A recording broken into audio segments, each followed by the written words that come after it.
Mga kabayo, oras mo natin. 4 na minuto na, makaraan ng alas 10 ng morning. Humanda na sa mga malalaking balita. Trending viral. Pinag-uusapan sa buong Pilipinas at buong mundo. Ronda Pilipinas Headlines. Narito na mga headlines para sa Ronda Pilipinas. Ronda Pilipinas.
Pagbilis ng pagtibok ng puso, delikado daw ito. Delikado nga ba? Mamaya, let's prove it!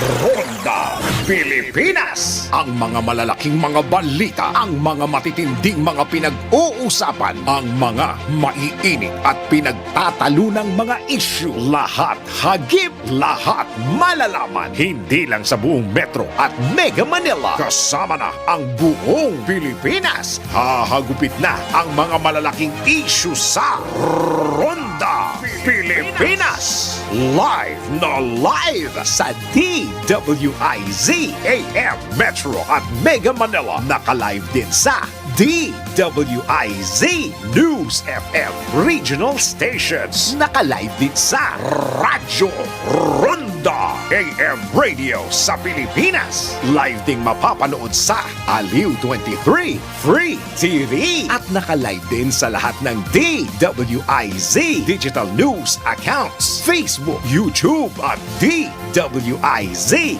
News website. Ronda Pilipinas. Wala nang mahuhuli sa balita. Wala nang maiiwanang issue na hindi mo alam. Ngayon, updated ka na sa Ronda Pilipinas. Kasama si Dennis Antenor Jr. Ronda Pilipinas.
Magda Pilipinas!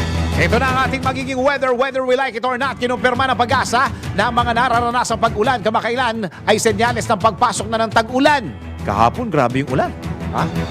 Ayon kay Pag-asa Climate Monitoring and Prediction Section Chief Ana Lisa Solis, posibleng sa unang bahagi pa ng Hunyo, opisyal na pumasok ang tag-ulan dahil magkakaroon ng tinatawag na transition period.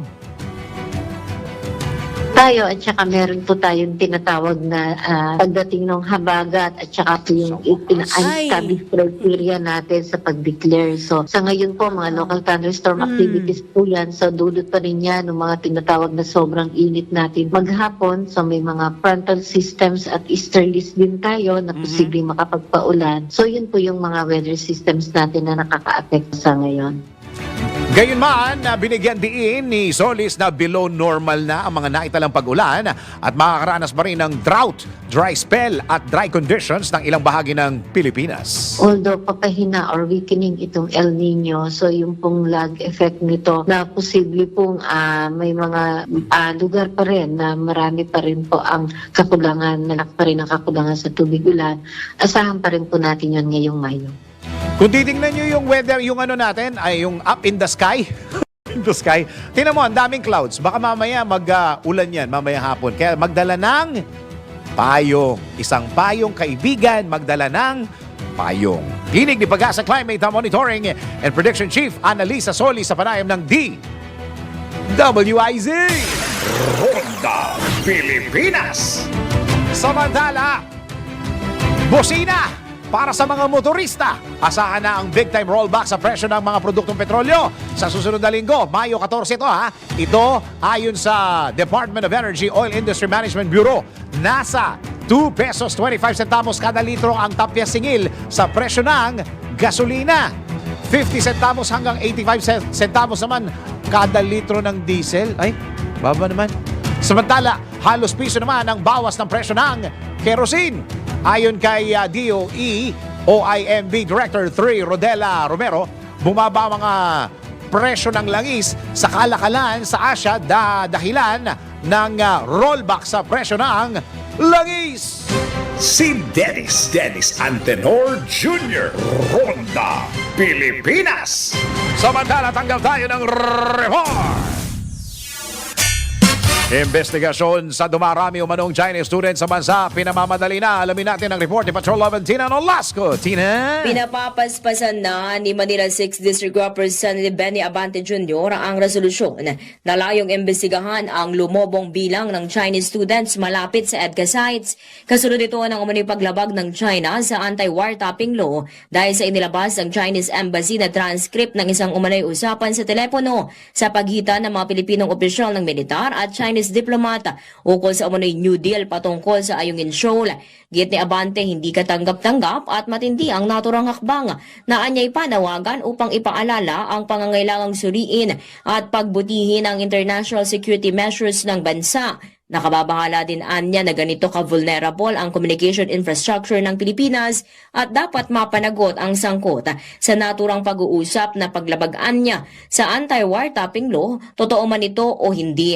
Dagdag pa ni Abante, palaging bukas ang Pilipinas sa mga dayuhang bisita. Ngunit kung sila ay lalabag sa batas, dapat paalisin ang mga ito at huwag nang pabalikin. Ito si Patrol 11. Tina Nolasco para sa impilang may todong lakas DWIZ, nagbabalita ng tama, naglilingkod ng tama. Kapag may bagong balita, naka-on air, agad-agad, DWIZ Patrol Report! Samantala, isa pang report. Supply ng mga pangunahing bili sa Iloilo City nananatiling sapat. Presyo walang paggalaw ayon sa DTI. Okay? Sa lahat ng mga nasa Iloilo walang paggalaw dapat. Alamin natin ang report mula sa 89.5 DWIZ News FM Western Visayas. Richard Bertuso. Richard, go! Nagkasa ng weekly price and supply monitoring ang Department of Trade and Industry sa lungsod ng Iloilo na nanatili umanong sapat ang availability ng mga karaniwang pangangailangan at pangunahing bilihin. habang wala namang paggalaw sa presyo ng basic necessities and prime commodities. Bagaman may kaunting pagtaas umano sa ilang brand ng corned beef at sardinas, ay pinadalan agad ng letter of inquiry ng DTI ang establishmento upang magpaliwanag. Wala namang naitalang paggalaw ng presyo ng asukal at sapat din umano ang supply nito. Samantala, nagpatupad naman ng bawas presyo ang mga produktong petrolyo kung saan 75 centavos kada litro sa gasolina, 90 centavos sa krudo at 14 pesos naman ang ibinaba sa presyo ng LPG. Inimok naman ng DTI ang mga mamimili na ugaliing tingnan sa website ng ahensya ang SRP na mga bilhin upang mas lalong mabantayan kung tama ang presyo ng mga produktong kinokonsumo. Mula dito sa DWIC NOS FM 89.5 Western Visayas, Richard Cordero Bertuso, nagbabalita ng tama, naglilingkod ng tama. Ronda Pilipinas. Samantala, determinado ang Department of Trade and Industry na isulong ang pagkakasa ng voluntary price freeze. Sa gitna na rin ng naranasang El Nino sa bansa. Sa panayam ng DWIC, sinabi ni DTI Assistant Secretary Amanda Nograles na 3 manufacturer na ang nakikipag-ugnayan sa DTI para sa nasabing price freeze. Mga produktong bottled water, mga delata at gatas. Kasabay nito, nagpasalamat naman si Asek Nograles kay Senador Francis Tolentino na siyang nagpanukala sa DTI na sa kanyang programang Usapang Tol sa DWIZ na isulong ang voluntary price freeze upang makabawas sa pasanin ng mga Pilipino. Karoon ng parang isang voluntary price freeze ang mga manufacturers upang tulong bilang isang form ng bayanihan dahil meron tayong pinagdaraanan na El Nino at saka ito nga yung inflation natin. So, yun nga po na pag-usapan natin at saka nag-follow up po kami ngayong linggo, meron po mga manufacturers na kinoconsider po nila yung suggestion na magkaroon itong price freeze. Magandang balik na, ang hirap-hirap naman kung aantayin pa natin magkaroon ng declaration ng state of calamity bago magkaroon ng ng price freeze, hirap na po ang mga consumers. Iyon! Yan si Senator Tol! Yan ang tinig ni Department of Trade and Industry Assistant Secretary Amanda Nograles sa panayam ng DWIZ. Ronda Pilipinas. Kumpirmadong isang Pilipino ang kabilang sa mga pinalaya ng Iran mula sa 25 bihag na sakay ng kinungkob ng MSC Aris noong Abril 13. Sa panayam ng DWIZ, sinabi ni Migrant Worker Secretary Hans Leo Kakdako, Secretary, magandang araw, na inaasikaso na nila ang pag-uwi ng mga nakalayang tripulante at nakikipag-ugnayan na din sila sa pamilya nito. Madami ba? O ilan ba pinalaya? Gayman, inihayag din ng kalihim na 3 Pilipino pa ang nananatiling bihag ng mga Iranian. 7 seafarers ang na-release pero iba po kasing lahi sa barko. Isa po dun sa 7 ay Pilipino at makakauwi na po siya. Sinasaayos na lang po ang kanyang pagpapauwi. Isa lang pala. Okay, akala ko yung 7 Pilipino. Samantala, binigyan din ng opisyal na nakikipag-ugnayan na ang Department of Foreign Affairs hinggil sa pagpapalaya naman ng 17 Pilipino tripulante na sakay ng Galaxy Leader na kinubkob ng mga Houthi. Meron pa rin tayong pakikipag-usap. Ang ulat ng DFA, patuloy ang pagsasagawa ng kanilang pagpapalaya. Ito naman po yung mga tripulante doon sa yung 17 doon sa Western Yemen. Yan po ang tinig ni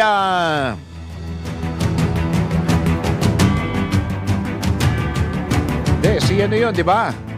Si Secretary Hans Leo Kakdak ng DMW sa panayam ng DWIZ.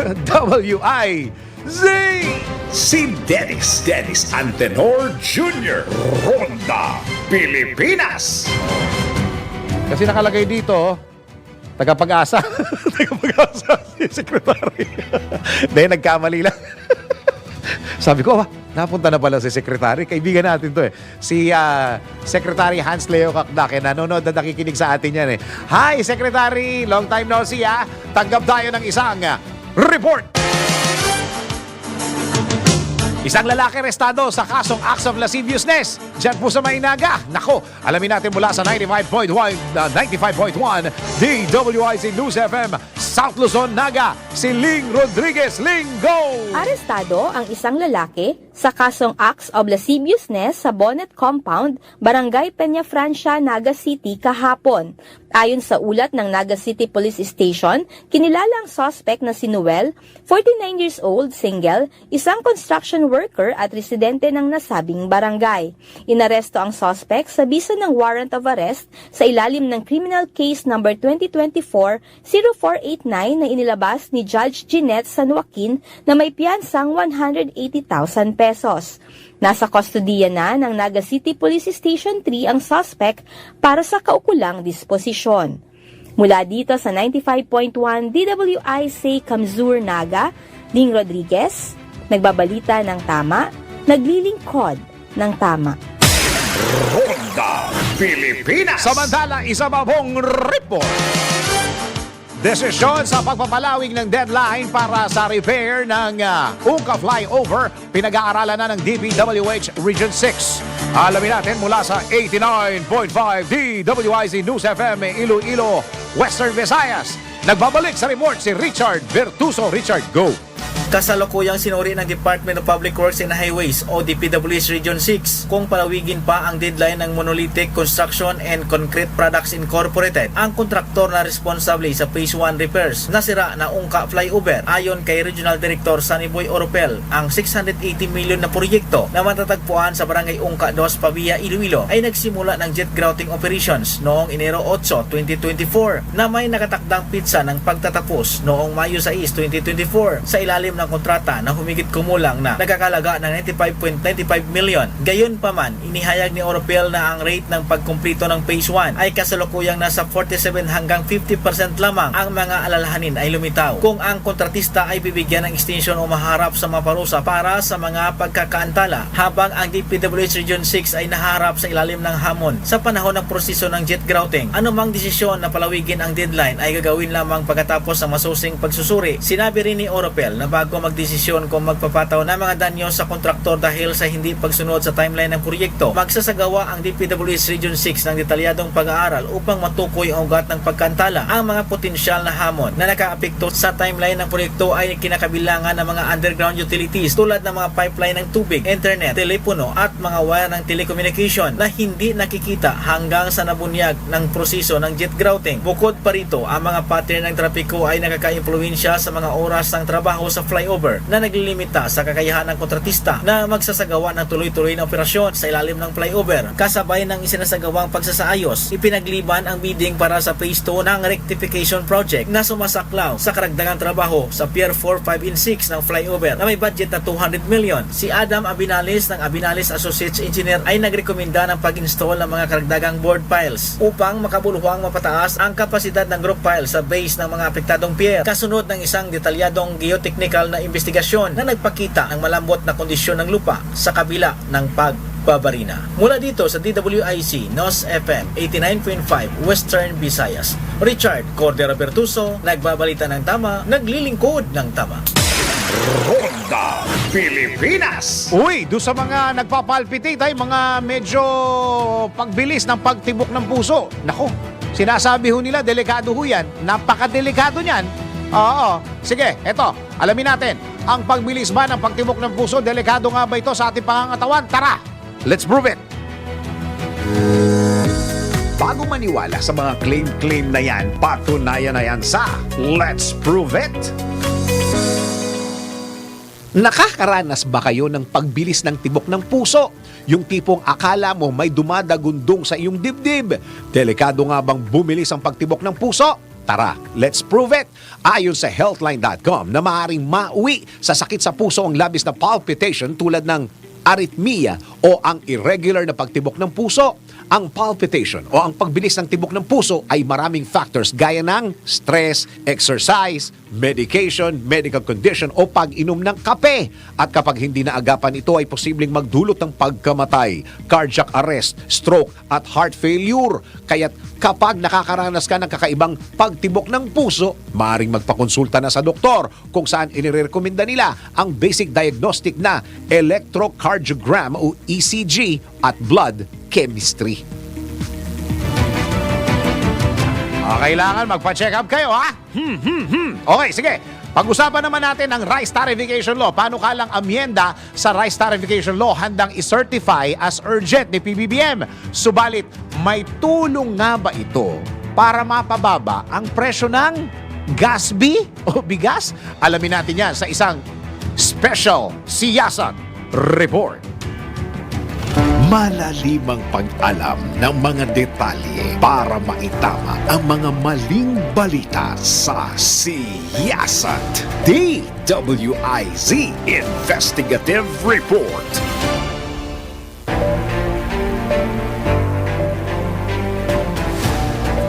Tila napapagod na mga Pilipino sa baba't taas na presyo ng bigas, lalo na ang madalas na pagtaas nito. Kaya naman, may mga panukala noon na para mapababa ang presyo ng bigas. Kabilang dito ang pag-amyenda sa Republic Act 11203 o RTL o Rice Tariffication Law. Bagamat ilang grupo na ang nagsusulong na tuluyan na itong maibasura. Nitong Mayo 7 ay lumusot na sa committee level ng Kamara ang panukalang pag-amyenda sa RTL matapos naman tiyakin ni Pangulong Ferdinand Marcos Jr. na sesertipikahan niyang urgent ang nasabing panukala. Ayon kay House Committee on Agriculture Chair Mark Enverga, kabilang sa amyenda sa RTL ang pinalawig na kapasidad ng koleksyon para palakasin ang industriya ng pagpapalay. Bukod dito, pinabatid ni Congressman Enverga na ibabalik na rin sa panukalang amyenda sa RTL ang pagpapalakas muli ng NFA o National Food Authority sa pagre-regulate ng bigas. Mapapasakamay mulian niya ng NFA ang regulatory functions nito maliban sa buffering stocking para mabantayan ang mga mapagsamantalang traders. Nawala po rito yung regulatory functions po ng National Food Authority. So ibig sabihin po noon ay wala pong nagbabantay sa merkado, wala pong laban po ang gobyerno pagdating po sa mga pananamantala rin po ng mga traders po rito. Very much liberalized po yung trading, kahit sino po ay pwede po mag-angkat at saka po walang nagbabantay po rito. So nalimit to buffer stocking lang po si NFA. So ngayon po ay atin pong binalik ang ilan po sa mga functions po ng NFA na kung saan po ay kung may pananamantala at matuturing natin ng extraordinary situation na masyadong mataas po yung presyo, nahihirapan po ang ating mga kababayan dito sa presyong pagbili ng bigas na, ay ito na po ang nagiging solusyon po natin. At makikinabang po rito lalo tigit po yung ating po mga mahihirap na mga kababayan. Sinabi sa DWIZ ni Congressman Enverga na tiwala silang papaboran din ng Senado ang nasabing panukala. Hopefully ay before June ay tapos po kami sa mababang kapulungan. Umaasa po ako sa Senado, sa ating mga kasamahan at kaibigan po doon na sana po ay mapagkaisa po natin yung pagpasa po ng panukala na ito. Dahil sabi nga ni Speaker Martin, kung ganun po mangyayari na wala pong problema na rin po sa Senado, ay mararamdaman at matatamasa po natin ang mas responsive na panukala na ito. Sinalanta ng Rice Tariffication Law ang buong industriya ng agrikultura. Binigyan din ito ni Cathy Estavillo, spokesperson ng grupong Bantay Bigas, kaya't patuloy nilang iginigiit ang pagbabasura sa nasabing panukala. Inihayag ni Estavillo na panahon na para tuluyang lusawin ng RTL at huwag lamang amyendahan ng ilang bahagi nito. Nakaipunaan niya sila noon pa ng mahigit 50,000 lagda para maibasura ang RTL na sa unang taon pa lamang ng implementasyon ay walang naging tulong kundi nasadlak pa sa kahirapan lalo na ang mga magsasaka. Iginit pa ni Estavillo na hindi naayos ng Rice Tariffication Law ang mekanismo sa industriya ng bigas. Kailangan na talagang ibasura yung batas, even na talagang sinalantaan nito yung malaking buong industriya natin sa agrikultura, number 1 rice net importer sa buong mundo, the highest in 15 years, yung mga ipinapangako nito na BRIS, yung pinapangako nito 10 billion mula sa RCEP, ay hindi talaga niya na-mechanize ang ating industriya sa agrikultura. Higit lalo yung pinakamataas na presyo ng bigas. Sa halip na amyendahan ng RTL, isinusulong ni Estavillo ang isang batas na ang pinakalayunin ay mapalakas ang lokal na produksyon. Dapat gawin ng gobyerno at palitan ng isang batas na talagang ang pinakalayunin ay yung pagpapaunlad sa ating lokal na produksyon o iasa ang ating pagkain sa pamamagitan ng ating lilikhang palay, bigas, para hindi na talaga aasa sa pag-i-import na hindi naman talaga nakatulong sa ating mamamayang Pilipino, bagkus ang nakinabang ay yung mga trader, millers at mga importers. Samantala, bagamat pabor sa panukalang pag-amyenda sa Rice Tariffication Law, sinabi naman ni Engineer Rosendo So, chairman ng grupong SINAG o Samahang Industriya ng Agrikultura, na kontra sila sa pagbabalik ng regulating powers ng NFA sa bigas. Ayon kay So, hindi na kailangan ng NFA sa proseso at sa halip ay mag-focus na lamang sa pagbebenta ng murang bigas sa kadiwa stores. Ang tingin naman natin yung presyo na isa-subsidy. Anytime naman pwedeng gawin yun eh. Hindi naman kailangan yung NFA pa mag-subsidize. Ito is maski yung kadiwa, kung bigyan ng power, kasi subsidy yan eh. Ibig sabihin i-absorb ng government yung losses doon eh. So, kunyari, bumili ang NFA ng 30 pesos na palay, ang puhunan yan is nasa 48. Tapos i-rebug yan, for example, up to 50 pesos.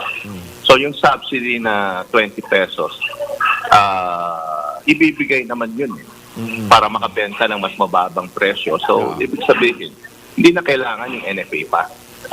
So kung subsidy lang, pwede na rin yung kadiwa. Ang bigas ang pinakamahalagang inaaning pagkain o isang tinatawag na staple food ng bansa. Kaya naman, ganoon na lamang ang pag-aalala kapag tumataas ang presyo ng bigas o kaya naman ay nagkakaroon ng problema sa supply nito. Hangad ng siyasat ang maayos na supply at presyohan ng bigas sa pamamagitan ng makatwirang proseso. Dahil para sa mga Pilipino, rice is life. Sa ngalan ng siyasat team, ako si Dennis Antenor Jr., nagbabalita ng tama, naglilingkod ng tama. Ikalat ang tama, ikalat ang totoo. Follow these reports on our DWIZ digital channel, DWIZ News website, Facebook, YouTube, and DWIZ X account. Ang tama ang dapat ikalat sa siyasat. DWIZ Investigative Report. Ronda Pilipinas. Nasa mga kamay pa rin ang mambabatas natin kung tuloy-tuloy ang Rice Tariffication Law. Kaya kung merong amendment o ma-amend o ma-revise yung mismong batas. At the end of the day, sana nga mapababa yung presyo ng gas B o bigas. Kumusta kayo mga kastig? Gawin nating mas exciting at astig ang araw mo gamit ang Arena Plus app. Dahil sa Arena Plus, astig ka sa sports. Ang Arena Plus, ang hottest online sports betting platform na talagang magpapabago sa paraan ng pag-i-enjoy mo ng mga paborito mong laro, ha? Sa mga fans ng NBA, libre mo mapapanood ang NBA playoffs sa arenaplus.net. Maaari ka pang manalo ng iba't ibang mga papremyo kagaya ng sapatos, telepono, motorsiklo at brand new car. Lahat ng yan ipamimigay sa Arena Plus NBA Playoffs Lucky Draw. Up to 64 million pesos worth of total prizes. Bukod sa NBA, pwede mo ring masubaybayan ng mga live games ng local at international sports kagaya ng PBA, PBL, soccer, basketball, volleyball, boxing at marami pang iba. But that's not all. Kasama sa magbibigay ng saya sa inyong gaming experience ang official Astig endorsers na sina Scottie Thompson at NBA star Jordan Clarkson. Kaya ano pang inaantay nyo? Inaantay mo, download Arena Plus app sa App Store or Google Play or manood sa arenaplus.net. Dahil sa Arena Plus, astig sa sports, keep it fun. Game responsibly. Ronda Pilipinas. Pilipinas, ang ating oras.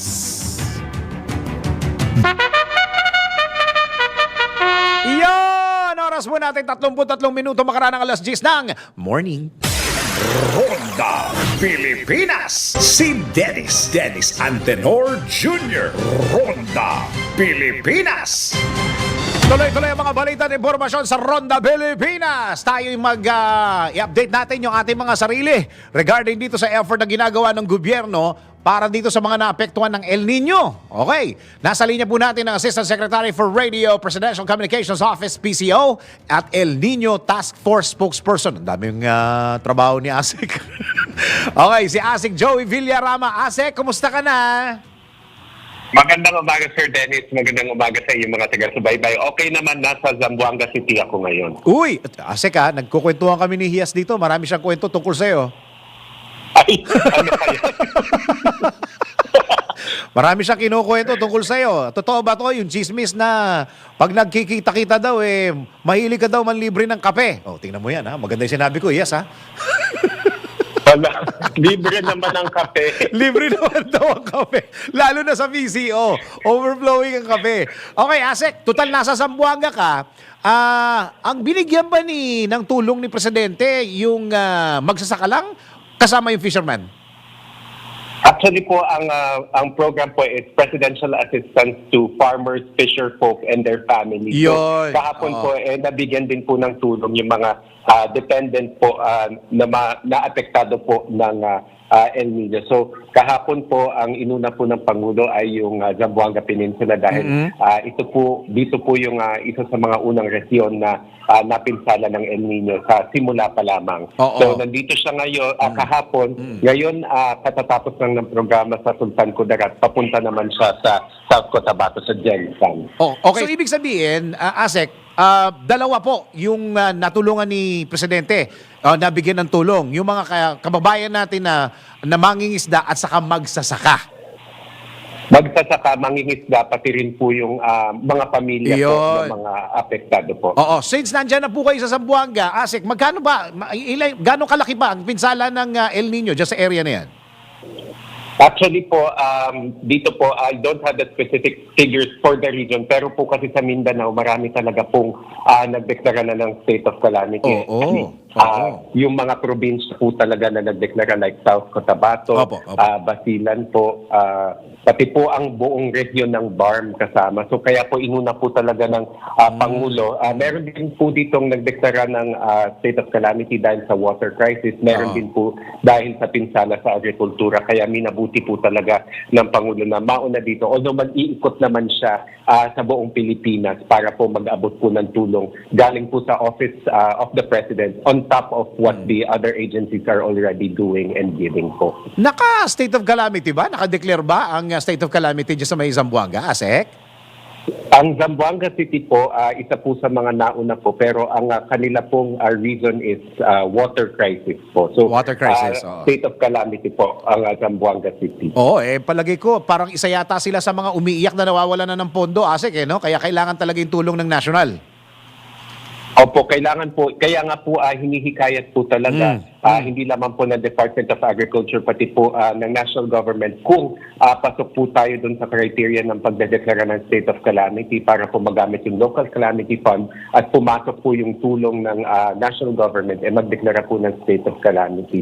But I would like to emphasize po again na yung dinala pong tulong ng Pangulo dito ay galing mismo sa Office of the President kasi gusto niyang malaman talaga kung ano yung sitwasyon at nalaman na nga ng Pangulo talaga yung sitwasyon ng specific provinces dito sa Mindanao. Kaya po sinabi niya na kung makakatulong po ang kanyang mismong tanggapan on top of what the other agencies are already doing, yun po talaga ang ibibigay na tulong ng Office of the President. So bahagi lamang po ito ng tulong ng gobyerno na nanggagaling sa Office of the President, pero tuloy-tuloy po yung whole of government approach sa pagtulong po sa mga nasalanta ng El Nino. Kasama ho ba sa monitoring ng task force ASEC yung bang mga presyo ng bilihin sa mga state of calamities tulad ng Zamboanga?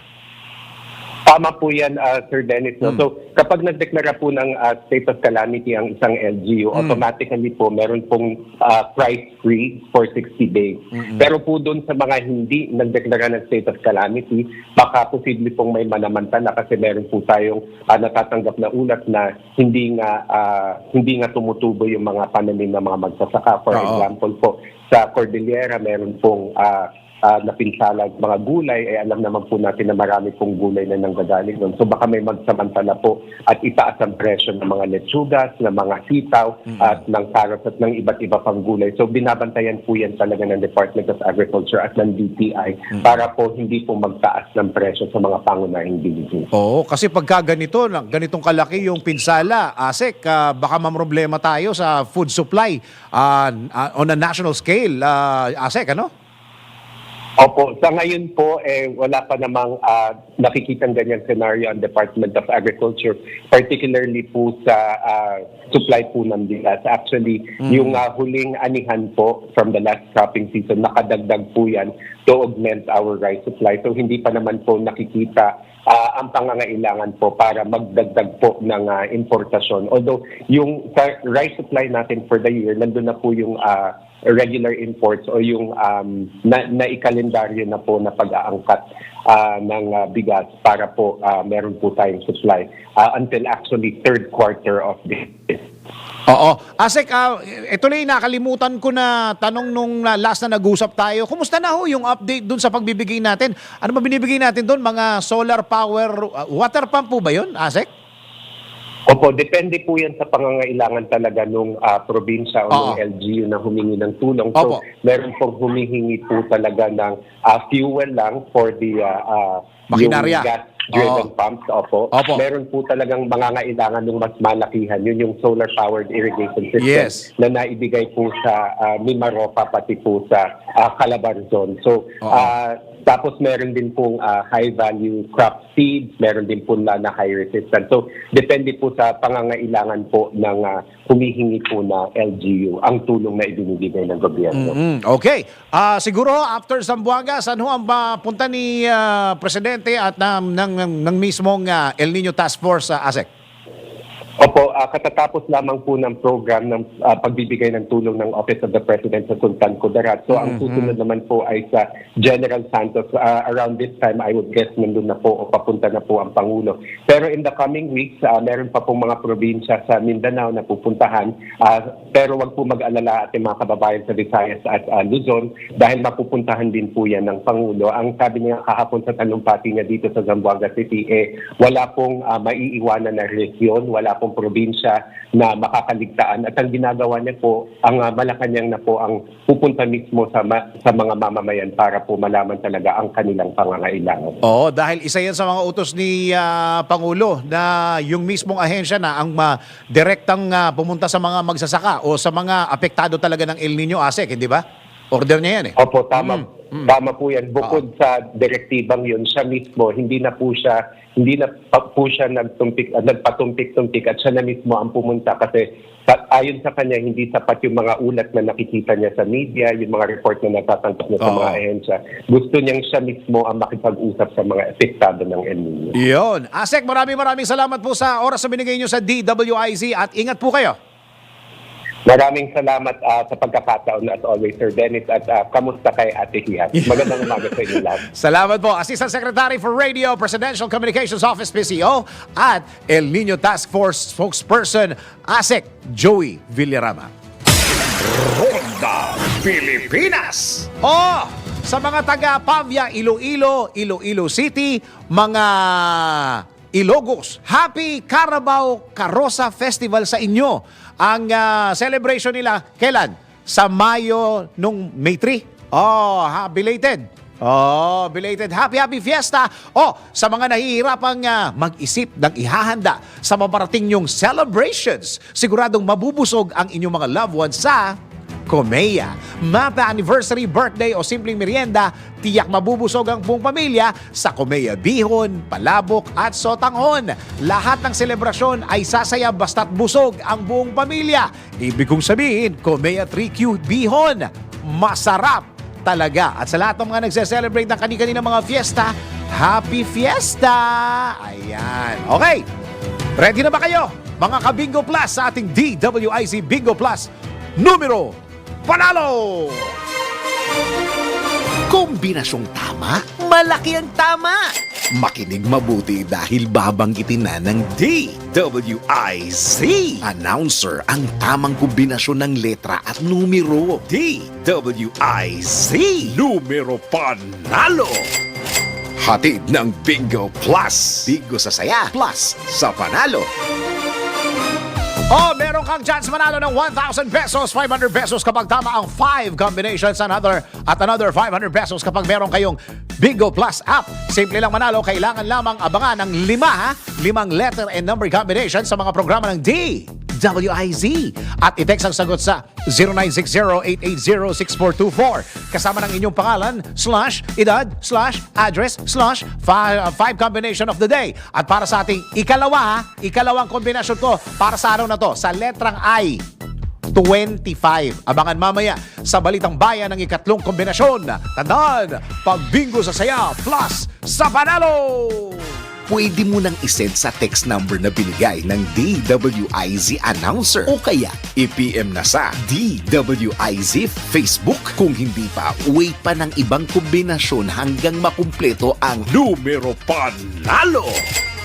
Hatid ng Bingo Plus. Bingo sa saya plus sa panalo. Ronda Pilipinas. Pilipinas, ang ating oras. 10 minuto bago mag 11 in the morning. Ronda Pilipinas. Tuloy-tuloy mga balita at impormasyon sa Ronda Pilipinas. Samantala, isang report. DSWD palalawakin ang digitalization tungo sa pagpapabilis ng aplikasyon ng SWADA. Alamin natin kung ano ibig sabihin ng SWADA mula kay Patrol 30 Jelly Mendez. Jelly, go! Paiigtingin ng Department of Social Welfare and Development ang digitalization upang mas lalong mapabilis ang aplikasyon ng mga Social Welfare and Development Agencies o yung tinatawag na SWADA. Sa ginanap na media forum sa Central Office, sinabi ni Social Welfare Standard Bureau Assistant Director Cynthia Ilano na nakatakdang ilunsad sa Hunyo ang DSWD Helps o ang Harmonized Electronic Licensing and Permit System upang mapabilis ang iba't ibang uri ng transaksyon, kabilang na ang rehistrasyon at pagpapalisensya ng mga charitable institutions at civil society organization. Nabatid na katuwang ng DSWD ang mga institusyon at organisasyon sa paghahatid ng mga social protection programs sa bansa. Ayon kay Director Ilano, hindi maaaring mag-operate ang isang institusyon o organisasyon nang walang lisensya upang maiwasang magamit ito sa maling gawain o pananamantala ng tulong at mga programang ibinibigay ng DSWD. Sa tulong anya ng digitalization, mas pinaiksi na ang transaksyon sa pagpapasa ng requirements at pagpaproseso ng dokumento ng mga organisasyon. Binigyan diin ng opisyal na makukuha agad ng SWADA member ang kanilang certificate ng licensing to operate sa loob lamang ng isang linggo. Sa kabila nito ay tiniyak ni Ilano na mapaparusahan ang mga mahuhuling illegal na nag-ooperate o nagpapatakbo ng kahit anong agency o foundation at ginagamit ang pangalan ng departamento. Ito si Patrol 30 Jelly Mendez nag-uulat para sa impilang may todong lakas sa DWIZ. Nagbabalita ng tama, naglilingkod ng tama.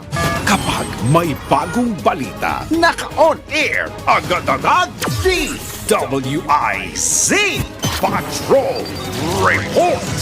Oy, magandang araw sa lahat ng mga taga-PCSO. Ito ho, sinasabi ng PCSO sa inyo, huwag pabayaan ng kalusugan ng mga Pilipino. Nag-aalaga ng Pilipino, kapwa Pilipino at ng PCSO. Narito po isang special report.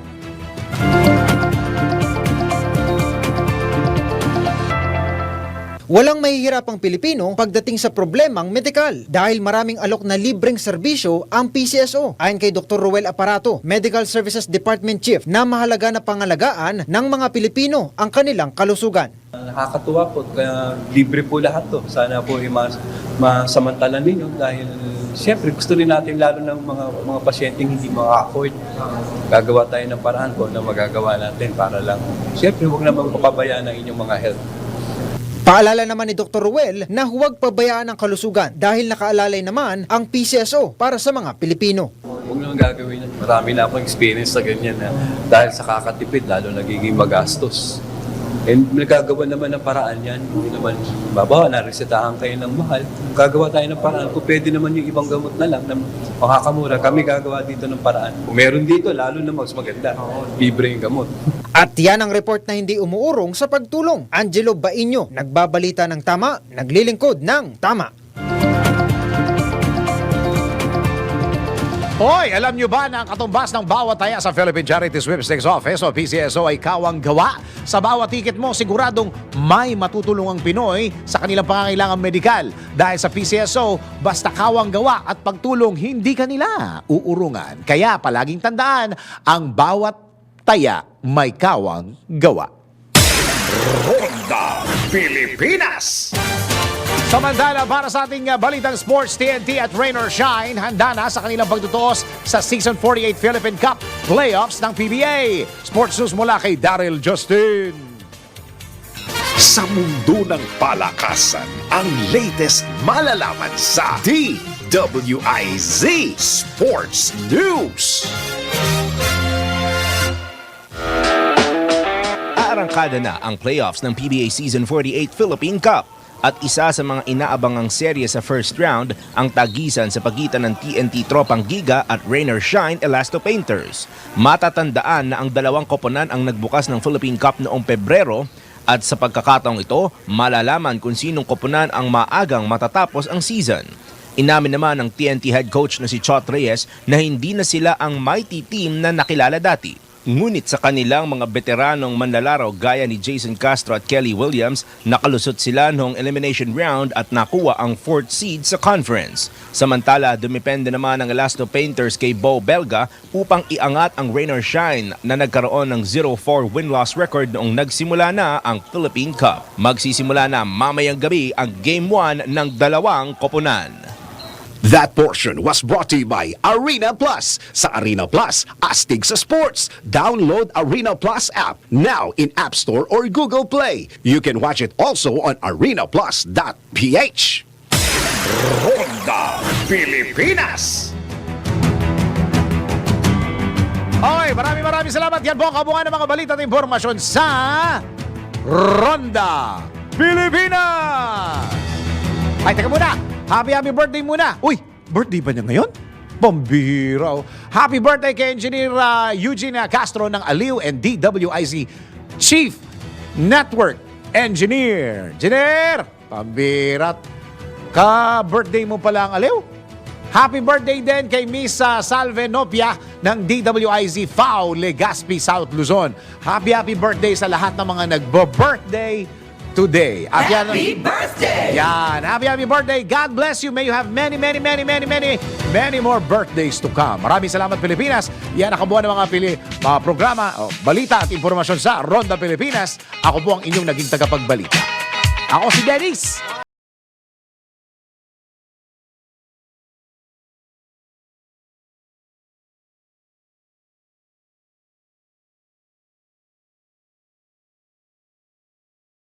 Mga malalaking mga balita, ang mga matitinding mga pinag-uusapan, ang mga maiinit at pinagtatalunang mga issue. Lahat hagip, lahat malalaman. Hindi lang sa buong Metro at Mega Manila. Kasama na ang buong Pilipinas. Hahagupit na ang mga malalaking issue sa Ronda Pilipinas. Live na live sa DWIZ AM Metro at Mega Manila. Naka-live din sa DWIZ News FM Regional Stations. Naka-live din sa Radyo Ronda AM Radio sa Pilipinas. Live ding mapapanood sa Aliw 23 Free TV. At naka-live din sa lahat ng DWIZ Digital News accounts, Facebook, YouTube at DWIZ News website.